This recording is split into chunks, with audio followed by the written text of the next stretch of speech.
على بالكم بلي المولود قعد له 8 ايام واليوم جيتكم بالرفيس القسنطيني ولا رفيس تاع ناس الشرق اللي لازم يكون حاضر في المناسبات والافراح تاعهم، وبمناسبه المولود لازم تجربوا هذا الخطره. السلام عليكم ولي عشاق الرفيس القسنطيني، وصفه سهله مهله بجميع التفاصيل تاعها، لازم تجربوها وبنتها كالعاده البال تاع الدنيا. الحاجه الاولى اللي نديروها نجيبوا شفنا ندير فيها 3 كيلات يكونوا معمرين مليح بومبي تاع سميد متوسط، ولا 4 كيلات يكونوا ممسوحين، ونجي ندير معاهم الملح. هنايا كل كيله درت لها قرصه تكون كبيره تاع الملح، خاطش الكيلات تاعي كما راكم تشوفوا راهم كبار.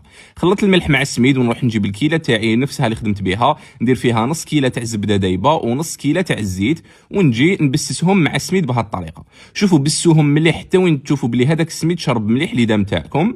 ونروحوا نجيبوا هنا كيله الا ربع تاع الماء اللي درت فيها 2 مغارف كبار تاع الماء ورد، ونجي نرشوا بهذه الطريقه، وندخل هذاك الماء على دفوعات حتى نحصلوا على العجينه تكون طريه. نغطيها نخليها تشرب، اذا شفتها نشفت نزيد نرشها بشويه تاع الماء مع هذاك الماء ورد حتى نحصلوا على العجينه تكون طريه بهذه الطريقه. كما راكم تشوفون خرجت لي كميه كبيره، قسمت العجينه على 2. حكمت الاولى كنت ايطاليتها بهذه الطريقه في سنيوه، كنت ليسيتها مليح، قطعتها ما ديروهاش خشينه بزاف، لازم تكون شويه رقيقه. وهاي ليك سنيوه الثانيه كما راكم تشوفون دارت لي كميه كبيره على حسب الكيله اللي تخدموا بها. كنت سخنت الفرن تاعي مليح من قبل على 180 درجه، شعلته من الفوق ومن التحت حتى وين يدي لون ذهبي من التحت ومن الفوق، ويدي تحميرها شابه. نجي نقطعو هكذا غير بالموس مرصوات، ونبدا نرحي فيه بالاشوار. معناتها ما ترحوش وهو سخون ديريكتومون، خلوه يدفى شويه برك ورحوه. رحيت كامل الكميه، هاي ليك السنيوه تاعي بعد دوزيام بعد ما طابت، حطيتهم في جفنه كبيره بما انه الكميه كبيره. نروح نجيب كيله تاع الحليب ندخلها كيف كيف على دفوعات، وزدت عليها 4 كيلات تاع الحليب. معناتها اون جينيرال في الاول درت له كيله وربع تاع الحليب، دخلتهم على دفوعات ونخليه يشرب مليح حتى ينشف كامل باش نروحوا نديروا التفويره الاولى. رحت جبت الكسكاس تاعي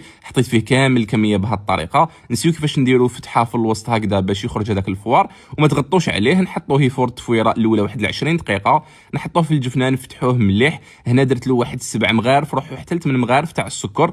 انا حبيت الحلاوه تكون معتدله خاطر كيما على بالكم حنزيدوا نديروا العسل. جبت هنايا كيله واحده اخرى مزيج بين الحليب والماء ورد. انا الماء ورد تاعي ماشي مقطر معناتها عادي، وكيف كيف نشربوا على دفوعات نخليه يشرب مليح. بعدها نجي نديروا يفور التفويره الثانيه واللي هي الاخرانيه، ونروحوا نوجدوا هنايا المزيج تاع الزبده والعسل. بنفس الكيله درت نص كيله تاع الزبده بهذه الطريقه، نزيد معاها نص كيله تاع العسل ونحطهم فوق النار حتى وين يذوبوا ويتمازجوا. من جهه واحده اخرى كنت ديت كميه تكون مليحه تاع الجوز اللي كنت حمصته شويه ورحيته وضفته للرفيس تاعي بهذه الطريقه. والمزيج تاع العسل والزبده بعد ما كانوا دابوا نجي ندخلوا على 2 دفوعات بهذه الطريقه. انا درت كامل الكميه وحد تخرج لكم حلاوه معتدله ويجي بزاف. هاي الرفيس هذا كاين اللي يحب يقدمه مع اللبن، وانا نحب نقدمه مع لاتاي، وكالعاده نستخدم لاتاي تاع ضياف ذو الجوده العاليه. كما شفتوا في كل لتر 25 ندير 2 مغارف يكونوا معمرين مليح، نشللهم ونحطهم في هذاك الماء غير يبدا يغلي. بعدها نخليه يطيب، غير نطفي عليه ندير له ريقه تاع النعناع، نجي نزين ونديكوري تاعي ونقدمه بهذه الطريقه مع لاتاي وبصحتكم.